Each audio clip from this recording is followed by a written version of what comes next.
2022-23 সিজনের মাঝামাঝি গুঞ্জন ওঠে বিশ্বের অন্যতম সেরা স্ট্রাইকার ক্রিস্টিয়ানো রোনালদো তার তৎকালীন ক্লাব ম্যানচেস্টার ইউনাইটেড ছাড়বেন।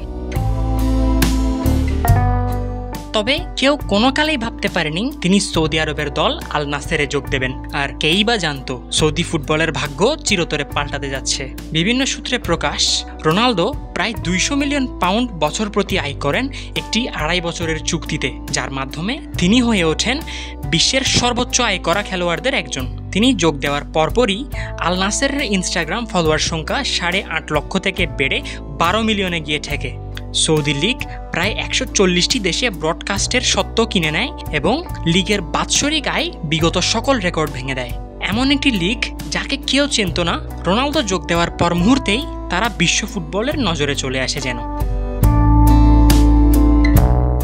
খেলোয়াড়েরা আগ্রহী হন নতুন এই লিগে খেলতে। ফলস্বরূপ করিম বেনজেমা ও নেইমারের মতো বিশ্ববিখ্যাত তারকা সহ আরও ডজনখানেক খেলোয়াড় সৌদি আরবকে নিজের পরবর্তী গন্তব্য হিসেবে বেছে নেন, যাদের মধ্যে ছিলেন Ngolo Kante, Riyad Mahrez, Ruben Neves, Firmino, Fabinho সহ আরও অনেকে।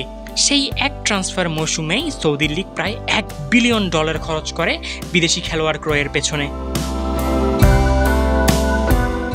সৌদি লীগের এই সুদূর প্রসারী চিন্তাভাবনা অনেক ক্ষেত্রে সফল বলা চলে। রোনালদো একাই যেন সারা বিশ্বকে বাধ্য করেন সৌদি ফুটবলের দিকে নজর দিতে, যার আরও একটি সুফল হিসেবে 2030 বিশ্বকাপ আয়োজন করার দায়িত্ব পায় সৌদি আরব। ক্লাব ওয়ার্ল্ড কাপের মতো বিখ্যাত টুর্নামেন্টেও খেলার সুযোগ পায় সৌদি লীগের ক্লাব আল হিলাল, যাদের দুর্দান্ত পারফরমেন্সে মুগ্ধ হয় বিশ্ব।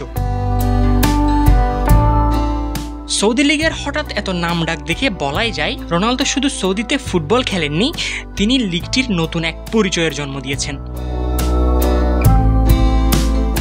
পতাকা সারথি বাংলাদেশ।